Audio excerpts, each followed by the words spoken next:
প্রিয় দর্শক সবাইকে শুভেচ্ছা জানিয়ে শুরু করছি এনটিভির নিয়মিত সাপ্তাহিক আয়োজন অন্যরকম গল্প। এই পর্বে আপনাদের সাথে আছি আমি মালিহা হোসাইন। চুলে 711টি গলফটি খুঁজে আনিয়া বানাক নামের যুক্তরাষ্ট্রের এক নারী গলফার নাম লিখিয়েছেন গিনেস ওয়ার্ল্ড রেকর্ডসের খাতায়। এদিকে চীন এমন একটি রোবট তৈরি করেছে যেটি 24 ঘন্টায় কাজ করতে পারে, প্রয়োজনে নিজেই বদল করে নিতে পারে নিজের ব্যাটারি।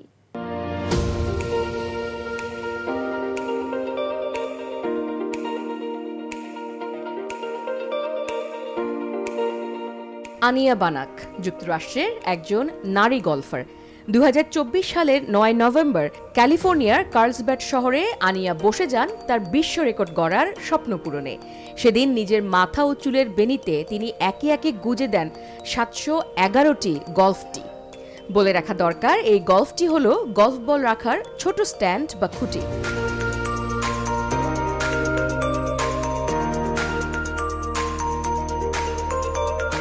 আনিয়া বানাকের বন্ধুরা 47 মিনিট ধরে কাঠের গলফটিগুলো আনিয়ার চুলে গুজে দেন। পরে তার এই কাজ গিনেস ওয়ার্ল্ড রেকর্ডস কর্তৃপক্ষ তাকে বিশ্ব রেকর্ড গড়ার স্বীকৃতি দিয়েছে। গিনেস ওয়ার্ল্ড রেকর্ডস কর্তৃপক্ষকে আনিয়া বলেন, আমি সবসময় গিনেস ওয়ার্ল্ড রেকর্ডস বইয়ে জায়গা পাওয়ার স্বপ্ন দেখেছি। আমি গলফ খেলা ঘিরে কিছু একটা করতে চেয়েছিলাম, আর আমার মনে হয়েছিল এটা দারুণ একটা আইডিয়া।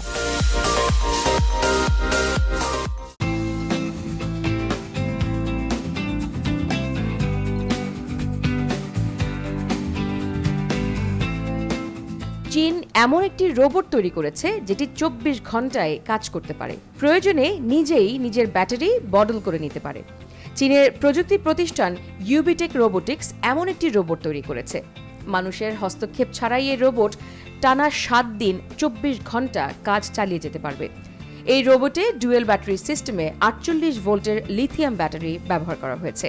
রোবটটি কোনো ধরনের রিচার্জ করা ছাড়াই 2 ঘন্টা হাঁটতে কিংবা 4 ঘন্টা দাঁড়িয়ে থাকতে পারে। ব্যাটারি চার্জ হতে সময় লাগে প্রায় 90 মিনিট।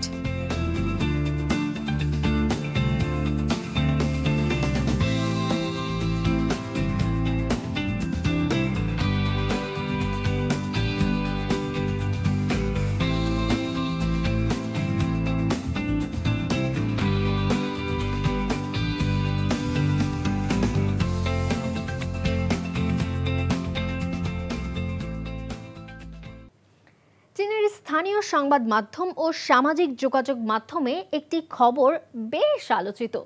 গুয়াংডং প্রদেশের 82 বছরের এক বৃদ্ধ তার মৃত্যুর পর তার পোষা বিড়াল দেখাশোনা করার জন্য একজন বিশ্বস্ত অভিভাবক খুঁজছেন।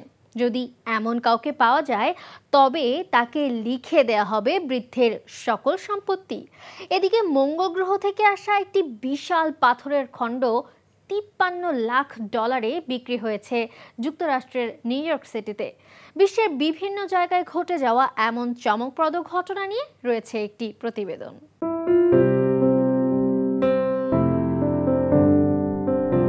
চীনের গুয়াংডং প্রদেশের বাসিন্দা লং এর কোনো সন্তান নেই।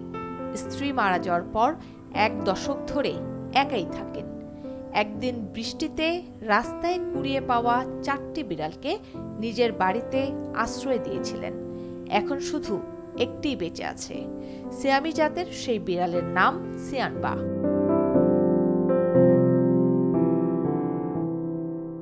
সিয়ানবার যত্নের জন্য খুঁজছেন অভিভাবক, যাকে লং নিজের সম্পত্তির উত্তরাধিকারী করবেন। স্থানীয় একটি সংবাদ জানিয়েছে, সঠিক ব্যক্তি পেলে নিজের ফ্ল্যাট ও জমানো সব অর্থ দিয়ে দেবেন লং। শর্ত একটাই, সিয়ানবার যত্নে কোনো ত্রুটি করা যাবে না। তবে এখন পর্যন্ত উপযুক্ত কাউকে খুঁজে পাননি তিনি।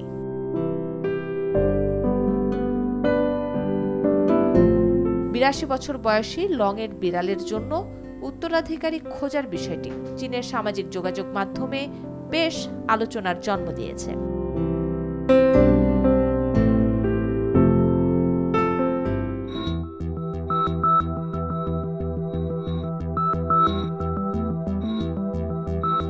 এদিকে মঙ্গল গ্রহ থেকে আসা একটি বিশাল পাথরের খণ্ড $53 লাখ বিক্রি হয়েছে।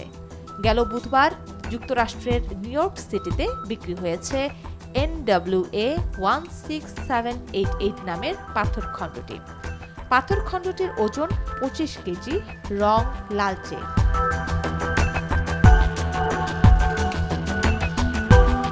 Astronomically small. Let me tell you how this happened.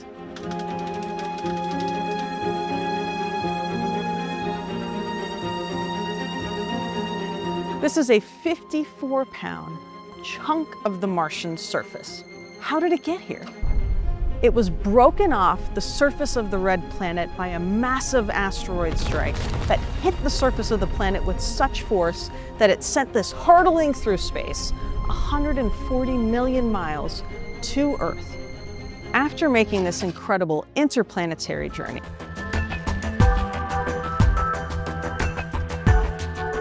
নাসার তথ্য অনুসারে বিভিন্ন সময়ে উল্কা আকারে মঙ্গল গ্রহ থেকে পৃথিবীতে আসা মোট 400টি পাথর বা পাথরের খণ্ড রয়েছে।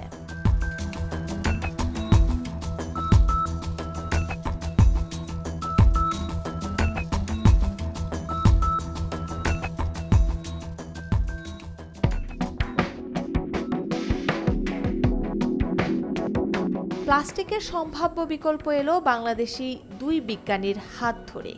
এই 2 বিজ্ঞানী পচনশীল ব্যাকটেরিয়াল সেলুলোজকে একটি বহুমুখী উপাদানে রূপান্তরের পদ্ধতি উদ্ভাবন করেছেন, যা প্লাস্টিকের বিকল্প হয়ে উঠতে পারে।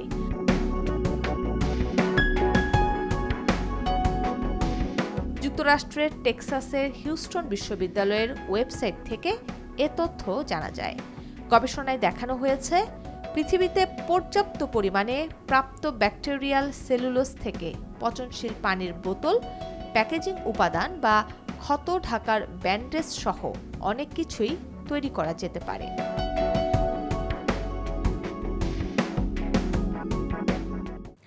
চলে এলাম একদম শেষে। দেশ বিদেশের বিস্ময়কর মজার সব খবর নিয়ে দেখা হবে আবারও। কেমন লাগলো আমাদের আয়োজন বা কোনো পরামর্শ থাকলে জানাতে পারেন চিঠি লিখে। আমাদের কাছে চিঠি লেখার ঠিকানা প্রযোজক অন্যরকম গল্প, NTV, BSSA ভবন, 102 কাজী নজরুল ইসলাম অ্যাভিনিউ, কারওয়ান বাজার, ঢাকা 1215। দেখা হবে আবারও শুক্রবার সকাল 10টা 10-এ। সেই পর্যন্ত ভালো থাকুন, সুস্থ থাকুন ও নিরাপদে থাকুন।